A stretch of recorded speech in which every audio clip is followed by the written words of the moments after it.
আসসালামু আলাইকুম, স্বাগত জানাচ্ছি ফারুক টেকনিক্যাল টিপসের মাইক্রোসফট এক্সেলের সিরিজ পর্বের আজকে অষ্টম পর্বে আমি আপনাদেরকে দেখাবো যে মাইক্রোসফট এক্সেলে কিভাবে কপি এবং পেস্ট করতে হয়। অর্থাৎ কপি পেস্ট আপনারা শুনলে হয়তো স্বাভাবিকভাবে বুঝতে পারেন যে কপি এবং পেস্ট খুবই সহজ, আপনারা মনে করতে পারেন, কিন্তু কপি পেস্ট খুবই সহজ। কিন্তু কপি পেস্টের কিছু নিয়ম রয়েছে এক্সেলে, যেগুলো অন্য অন্য প্রোগ্রামে নেই, ওয়ার্ডে নেই।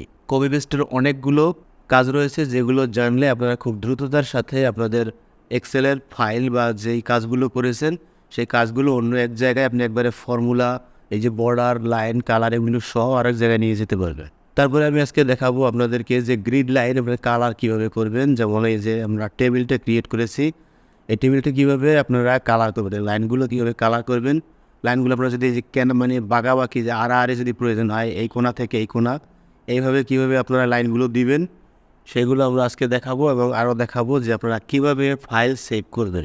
অর্থাৎ আপনারা ফাইলটি স্বাভাবিকভাবে Ctrl+S দিয়ে সেভ করতে পারেন, বা আমি প্রথমে একবার দেখিয়েছি কীভাবে সেভ করে। এই সেভিং প্রসেসটি একবারে ফুলভাবে আজকে দেখাবো, কীভাবে ফাইল সেভ করবেন, সেভ অ্যাজ করবেন, পিডিএফ করবেন, এই সবগুলো আজকে আমি এই অষ্টম পর্বে দেখাবো। তো চলুন আমরা প্রথমেই আমাদের কপি পেস্টটা দেখিয়ে দেই। কপি পেস্টটা হচ্ছে, যেমন আমরা এখানে কিছু আমাদের কাজ রয়েছে, এই কাজগুলো আমরা যোগ বিয়োগ ভাগগুণ আমরা যে করেছি সেগুলো, যেমন এখানে কিন্তু দেওয়া আছে যে এটাতে বিয়োগ করেছি, 50 থেকে 30 বিয়োগ করেছি। এইখানে আমাদের ফর্মুলাটা কিন্তু দেখা যাচ্ছে, আর এখানে ক্লিক করে আমাদের ফর্মুলাটা দেখা যাচ্ছে, যেখানে যেখানে আমাদের ফর্মুলা রয়েছে সেখানে দেখা যাচ্ছে। এখন আমরা এই কপি করব কিভাবে, যেমন এখান থেকে আমি সিলেক্ট করলাম, তারপরে যে স্বাভাবিক কপি যে Ctrl+C, তারপর আমরা এখানে ক্লিক করলাম Ctrl+V, এটা আমরা কপি পেস্ট করলাম। তো এখন দেখেন আমাদের কপি পেস্ট কী হলো। কপি পেস্ট হলো আমাদের এখানে যা কিছু ছিল, অর্থাৎ কালার, গ্রিড লাইন, ফাংশন বা ফর্মুলা যা কিছু ছিল সব সহ আমাদের কিন্তু পেস্ট হয়ে গেছে। এখন আরেকটি সিস্টেম কী আছে, যেমন আমি এটুকু আবার কপি করি Ctrl+C দিয়ে। এখন এখানে আমি রাইট বাটন ক্লিক করি, মাউসের রাইট বাটন ক্লিক করার পরে দেখেন এই যে পেস্ট স্পেশাল একটি অপশন আছে, এখানে আমি ক্লিক করে দিই। ক্লিক করে দেওয়ার পরে দেখেন এখানে আবার কতগুলো অপশন রয়েছে। দেখেন all, formulas, value, format, comments, validation সহ এখানে অনেকগুলো অপশন রয়েছে। এই অপশনগুলোর মূলত কাজগুলো আমরা এখান থেকে, এই যে পেস্ট করার সিস্টেমগুলো আমরা আজকে আপনাদেরকে দেখাবো। তো দেখেন আমরা যদি এখানে অল দেই, এখানে অল দিয়ে ওকে দিলাম, তাহলে দেখেন আমাদের কি হলো, যে অলটার Ctrl+V দিলে যে কাজটি হয় সেই কাজটি আমরা অলের থাকা অবস্থায় যদি আমরা পেস্ট করি, তাহলে ওকে দেই, তাহলে কিন্তু এই ফর্মুলা, ফাংশন সব সহ চলে আসবে। এখন আমরা আবার রাইট বাটন ক্লিক করে আমরা এই যে সিলেকশন থাকা অবস্থায়, কপি সিলেকশনটা থাকা অবস্থায় কিন্তু পেস্ট স্পেশালে ক্লিক করে এখন ফর্মুলাসে ক্লিক করি, করার পর আমরা ওকে দেই, তাহলে দেখেন যে আমাদের শুধু ফর্মুলাটা চলে আসছে। অর্থাৎ আমাদের এখানে যে এই টেবিলটার ফিল কালার করা রয়েছে, কালার আসলো না, গ্রিড লাইন আসলো না, শুধুমাত্র আমাদের যে সংখ্যা এবং আমাদের যে এই যে সূত্রগুলো, অর্থাৎ আমাদের যে কাজ করছি ফাংশন, ফর্মুলা সহ, এখানে কিন্তু এটা পেস্ট হয়েছে। যেমন আপনার এক জায়গায় প্রয়োজন হতে পারে যেখানে আপনার এই কালার প্রয়োজন নেই, অনেক জায়গায় প্রয়োজন হতে পারে না, অবশ্যই প্রয়োজন হবে, তখন আপনি এইভাবে পেস্ট করবেন। এখন আরেকটি সিস্টেম আছে, দেখেন এখানে আমাদের কপি একবার করা আছে, আমি শুধু পেস্ট করে দেখাচ্ছি। এখানে আবার আমি রাইট বাটন ক্লিক করি, পেস্ট স্পেশালে ক্লিক করে এখানে আবার ভ্যালুজে ক্লিক করি, ভ্যালুজে ক্লিক করে ওকে দিই, তখন আমাদের কী আসছে দেখেন, আমাদের কিন্তু কোনো জায়গার কোনো এই যে সূত্র বা ফাংশন, ফর্মুলা কিছুই আসে নাই, শুধু আমাদের এই সংখ্যাগুলো আসছে, ভ্যালুজগুলো শুধু চলে আসছে। এই যে দেখেন আমরা ক্লিক করি, এখানে কিন্তু আমাদের ফর্মুলাটা শো করে না। এই যে 5-এ ক্লিক করলে এখানে কিন্তু শো করে, দেখেন এই যে 195 শো করে, এই যে প্রত্যেকটাই কিন্তু আমাদের ফর্মুলা শো করে, ঠিক আছে। এখানে কিন্তু ফর্মুলা শো করতেছে না, অর্থাৎ ভ্যালুজে দিয়ে আমরা পেস্ট করেছি, এজন্য শুধুমাত্র আমাদের এই সংখ্যাগুলো চলে আসছে। আচ্ছা, এরপরে আমরা আবার রাইট বাটন ক্লিক করি, পেস্ট স্পেশালে ক্লিক করি। এখন আমাদের কি আছে, ফরম্যাটস আছে আমাদের। এখানে আমরা ক্লিক করে এখানে আমরা ওকেতে ক্লিক করে দিই, তখন শুধু ফরম্যাটটা আমাদের চলে আসছে। আমাদের যে ফিল কালারটা আছে, ব্যাকগ্রাউন্ড, সেই কালার এবং গ্রিড লাইনটা চলে আসছে, আমাদের কোনো প্রকারের সংখ্যা বা কোনো প্রকারের ফর্মুলা কিন্তু এখানে আসেনি। আচ্ছা, এরপরে আমরা আবার রাইট বাটন ক্লিক করে পেস্ট স্পেশালে ক্লিক করি। এখানে আমরা এই যে কমেন্টসে ক্লিক করে আমরা ওকেতে প্রেস করি। এখানে দেখেন আমাদের কোনো কমেন্টস নেই, অর্থাৎ আমরা যে এখানে কমেন্টস যুক্ত করব সেই কমেন্টসগুলো আমাদের এখানে নেই, এজন্য কিছুই পেস্ট হয়নি। কমেন্টস কি আপনারা জানেন, রাইট বাটন ক্লিক করে এখান থেকে আপনাদের এই যে ইনসার্ট কমেন্টস নামে অপশন আছে, এখানে কমেন্টস অ্যাড করা যায়। তো এখান থেকে অটো লেখাটা আমরা রিমুভ করি, রিমুভ করে আমরা এখানে একটা কিছু লিখে দেই। আচ্ছা, এখন আমরা এটাতে কপি করে তারপরে এখান থেকে পেস্ট করি, পেস্ট স্পেশাল, তারপরে কমেন্টস, তারপরে ওকে। এখন দেখেন আমাদের শুধু কমেন্টসটা চলে আসছে, আমাদের অন্য কিছু কিন্তু আর আসেনি, কারণ আমরা পেস্ট করেছি শুধু কমেন্টস। আচ্ছা, এখন আমরা দেখাবো, আমরা আবার এই মেইন ফাইলটি আমরা কপি করি, কন্ট্রোল-সি দিয়ে কপি করতে পারেন, অথবা মাউসের রাইট বাটন ক্লিক করেও কপি করতে পারেন। মাউসের এরকম সব সিলেক্ট করবেন, রাইট বাটন ক্লিক করবেন, এই যে কপি আছে কপিতে ক্লিক করবেন। তো আমরা এখানে ধর পেস্ট করি, রাইট বাটন ক্লিক করে পেস্ট স্পেশালে ক্লিক করি, তারপরে আমরা এই যে ভ্যালিডেশনটা কি দেখেন, আমরা ওকেতে প্রেস করি। এখানে আমাদের ভ্যালিডেশনও অ্যাড করা নাই, এজন্য এখানে কিন্তু কিছু আসেনি। এরপরে আমরা আবার এখানে রাইট বাটন ক্লিক করি, রাইট বাটন ক্লিক করে পেস্ট স্পেশালে ক্লিক করি। এখানে আবার এই যে অল ইউজিং সোর্সেস থিম, এখানে যদি আমরা ক্লিক করে তারপরে ওকে দিই, আমাদের সবগুলো কিন্তু চলে আসবে। দেখেন আমাদের একবারে গ্রিড লাইন, তারপরে যত সোর্স আমরা এখানে ব্যবহার করব একবারে টোটাল সব কিছু চলে আসবে। আমরা এখানে একটা কমেন্টসও যুক্ত করে দেখি আসে কি না। তো আমরা কপি করলাম, তারপরে এখানে আমরা ধরি রাইট বাটন ক্লিক করে পেস্ট স্পেশাল, তারপরে এই যে অল ইউজিং সোর্সেস থিম ওকে। এই যে দেখেন আমরা কমেন্টসও আমাদের কিন্তু চলে আসছে, অর্থাৎ সব চলে আসবে এখানে। তাই এরপরে আরও যে অপশনগুলো আছে এগুলো দেখার জন্য আমরা আবার রাইট বাটন ক্লিক করে পেস্ট স্পেশালে ক্লিক করি, অল অ্যাকসেপ্ট বর্ডার্স ওকে। তাহলে দেখেন আমাদের এই যে এই বর্ডারগুলো গ্রিড লাইনগুলো আসেনি, আমাদের এই গ্রিড লাইনগুলো ছাড়া বাকি আমাদের কিন্তু এই যে ফর্মুলা আসছে, তারপরে যে কমেন্টস আসছে, তারপরে ব্যাকগ্রাউন্ড আসছে, সংখ্যা আসছে, সব আসছে। তারপরে আবার আমরা দেখি পেস্ট স্পেশাল ক্লিক করি, তো আমাদের কলাম ওয়ার্ডসের কোনো কিছু এখানে অ্যাড করা নাই, যেজন্য আসেনি। তো আমরা এখানে ফর্মুলাস অ্যান্ড নাম্বার ফরম্যাটে আমরা সিলেক্ট করে ওকেতে প্রেস করি, তখন আমাদের দেখেন যে নাম্বার এবং ফর্মুলাগুলো আমাদের কিন্তু চলে আসছে, ঠিক আছে। তারপরে আবার রাইট বাটন ক্লিক করে আমরা পেস্ট স্পেশালে ক্লিক করি, তারপরে আমরা ভ্যালুস অ্যান্ড নাম্বার ফরম্যাটে ক্লিক করে ওকে দিই, তখন দেখেন যে আমাদের যে ভ্যালুগুলো শুধু এই যে আমরা যে ভ্যালুস যেটা দেখিয়েছি মূলত সেইটা, পেস্ট স্পেশাল এই যে ভ্যালুস দেখিয়েছি সেইটি মূলত এলো এটি। এখানে দেখেন শুধু ভ্যালুস আছে, এখানে শুধু ভ্যালুস আসছে, অর্থাৎ সংখ্যাগুলো আসছে আর কোনো কিছুই আসেনি। তো দেখলেন এই মাইক্রোসফট এক্সেলে কপি পেস্টের কতগুলো সিস্টেম রয়েছে। এগুলো যদি আপনারা স্বাভাবিকভাবে শুধু কন্ট্রোল-সি আর কন্ট্রোল-ভি দিয়ে করতেন, তাহলে কিন্তু আপনার কাজের চরম পর্যায়ে বিড়ম্বনার সৃষ্টি হতো মাঝে মধ্যে। এখন আপনাদেরকে দেখাবো কিভাবে বর্ডার বা আপনাদের যে এই যে মার্জিনগুলো আছে এগুলো কিভাবে আপনারা গ্রিড লাইনগুলো কালার করবেন। তা আমরা এখান থেকে এইটা দেখিয়ে দেই, এখান থেকে আমরা সিলেক্ট করার পরে আমরা যে ব্যাকগ্রাউন্ড যে কালারটা, এই যে কালারটা আমরা করেছি, এই কালারটি আমরা কীভাবে রিমুভ করব সেইটা আগে দেখাই, তারপরে কালার করাও দেখাবো। আমরা এই সিলেক্ট করলাম, যতটুকু জায়গা আমরা কালার করব বা রিমুভ করব ততটুকু জায়গা সিলেক্ট করব, তারপরে এখান থেকে এই যে দেখেন ফিল কালার, এখানে আমরা ক্লিক করব। করার পরে যে নো ফিলে ক্লিক করলেই আপনাদের কোনো প্রকারের কালার থাকবে না। আবার যদি কালার করতে মনে চায় তখন আবার এরকম সিলেক্ট করবেন, এখানে ক্লিক করে যেই কালারটি আপনার করতে মনে চাইবে সেই কালারটিতে ক্লিক করলেই জাস্ট হয়ে যাবে। তো আমাদের কালার আপাতত দরকার নেই। আমি আপনাদেরকে দেখিয়েছি যে কন্ট্রোল-জেডের কী কাজ। দেখেন আমরা কন্ট্রোল-জেড দিলাম, এটা কিন্তু চলে আসলো। এখন ধরুন এই কাজটি আমি এখান থেকে ডিলিট করে দিছি, এই কালারগুলো আমরা রিমুভ করে দিই আগে। ধরেন এখান থেকে আমরা কালারগুলো নো ফিল করে দিলাম, নো ফিল করে দেওয়ার পরে এখন এই কালারগুলো আমাদের আবার দরকার, আমরা ভুলে নো ফিল করে দিয়েছি। তখন আপনি এক স্টেপ পিছনে যাওয়ার জন্য কন্ট্রোল-জেড দিলেই কিন্তু দেখেন আবার এই কালারটি চলে আসছে, যেটা আমি কন্ট্রোল-জেডের যেই একটা ভিডিও আমরা কিন্তু দিয়েছি কিবোর্ড শর্টকাট, সেখানেও কিন্তু দেখিয়েছি। এরপরে যেটা দেখাবো সেটি হচ্ছে যেটা আমরা আবার রিমুভ করি, রিমুভ করার পরে নো ফিলে দেই। এখন এই যে আমরা মার্জিনগুলো দেখতেছেন বা গ্রিড লাইনগুলো, এইগুলো আমরা কালার করব। তো এগুলো আমরা সিলেক্ট করলাম, সিলেক্ট করার পরে আমরা এখান থেকে জাস্ট রাইট বাটন ক্লিক করে এখানে যে ফরম্যাট সেল নামে অপশন আছে এখানে আমরা ক্লিক করে দিই। দেওয়ার পরে দেখেন এখানে এই যে বর্ডার নামে অপশন আছে, বর্ডারে ক্লিক করি। এখান থেকে বর্ডারে ক্লিক করার পরে দেখেন এখানে কালার আছে, এই কালারে আমরা এখান থেকে ক্লিক করার পরে আপনি যেই কালারটি দিতে চান ওই কালারে ক্লিক করবেন।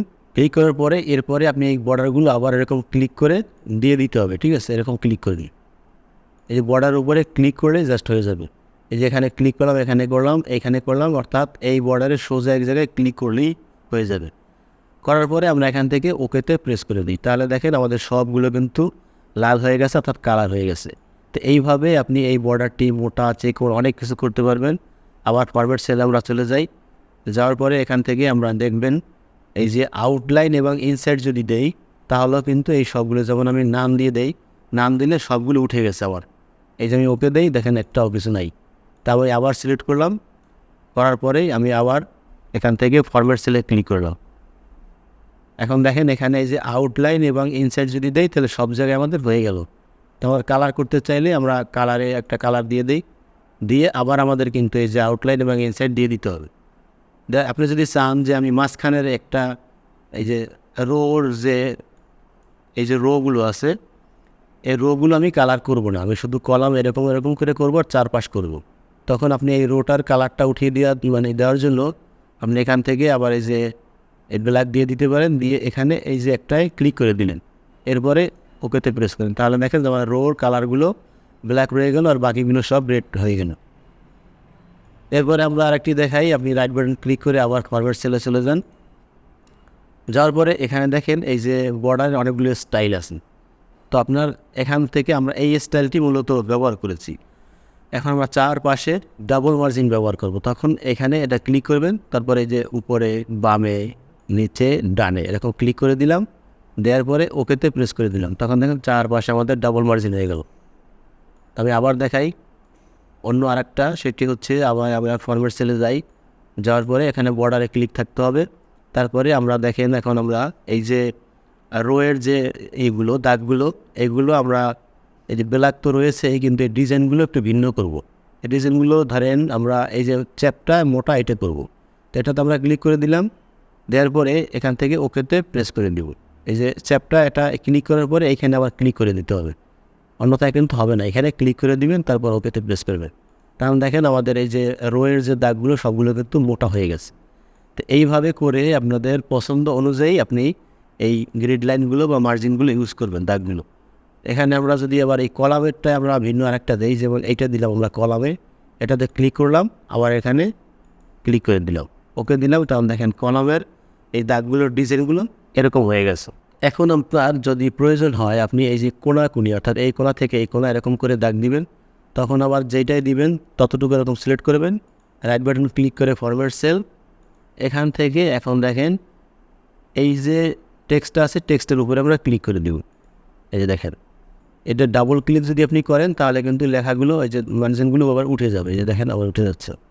তা আমরা কী করবো, এই দিকেও থাকবে, ধরেন এই খাড়া থাকবে এইটা এবং পাশে থাকবে এইটা, আর এই যে কেরাকেনি এই দুই কোণায়ও দুইটা ডিজাইন থাকবে। এই দুইটা ডিজাইন ধরেন আপনারা অন্য আরেকটা কালার দিব আমরা, এখান থেকে এই কালারটি আমি ব্ল্যাক করে দিই এটা, এবং আমাদের এই দিকের কালারটি দিব অন্য আরেকটি কালার, এখান থেকে আরেকটি কালার নেই, এই কালারটি নেই, নিয়ে এখানে ক্লিক করে দিলাম। আচ্ছা এই দিকের কালারটি এটা দিলাম, আর এই দিকের কালারটি আমি আরেকটি দিব, এই যেগুলো দিয়ে দিলাম। এখন ওই দিকের কালার উপরে ক্লিক করেছে, এজন্য আবার কালারটি চলে গেছে, আমরা এটাকে আবার ঠিক করে দেই। আচ্ছা আমরা ধরুন এই দিকের এবং এই দিকের কালারটি আমরা একই রাখলাম, এবং এই দিকেরটি ব্ল্যাক দিলাম আর এইগুলো লাল দিলাম। এটা আমরা সিলেকশন করার পরে আমরা ওকেতে প্রেস করে দিলাম, তখন দেখেন যে আমাদের এই যে আড়াআড়ি কেনাকেনি আমাদের কিন্তু যেই দাগগুলো আমাদের যদি এরকম প্রয়োজন হয় গ্রিড লাইনগুলো আমাদের কিন্তু হয়ে গেল।